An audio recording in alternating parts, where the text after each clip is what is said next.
La santé, c'est quoi? Ben, c'est un état complet de bien-être physique, mental et social. Ça touche à tous les aspects de notre vie. Pourtant, le gouvernement, il coupe dans les programmes sociaux incluant la santé, nous faisant croire que c'est un passage obligé. Mais non, c'est un choix politique. C'est faire le choix de trouver des services à la population au détriment de leur bien-être. Quand on coupe dans l'éducation, les garderies, les organismes communautaires, l'environnement, quand on s'attaque pas à la pauvreté, ben, forcément, on coupe dans notre santé.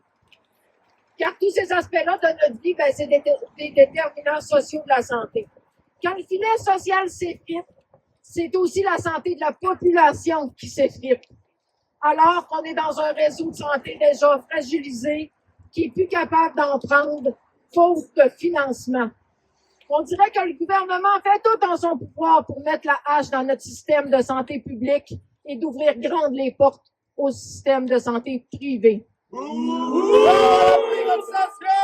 C'est 28% du budget de la santé qui va dans le privé. Donc ça, c'est dire des services qui coûtent plus cher et qui ne couvrent qu'une petite poignée de la société. Donc, collectivement, c'est faire le choix d'en avoir moins pour notre argent.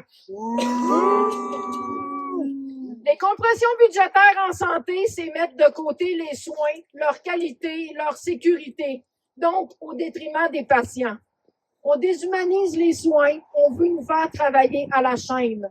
Mais quand on soigne un patient, on le soigne dans sa globalité. C'est beaucoup plus qu'un acte. Quand je vois qu'on remplace pas le personnel en soins dans les CHSLD, mais qu'on augmente sans cesse la charge de travail des professionnels en soins, donc on leur ajoute des tâches tout le temps avec moins de personnel, ben ça, c'est au nom de la bonne gestion financière. Pour moi, ça, c'est le choix politique de moins bien traiter nos aînés.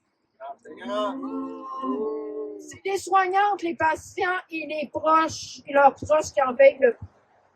Les professionnels en soins de la grande région de Québec que j'ai l'honneur de représenter aujourd'hui, ce sont des soignantes, en très grande majorité des femmes, des citoyennes, des immigrantes qui ont un rôle à jouer dans la société.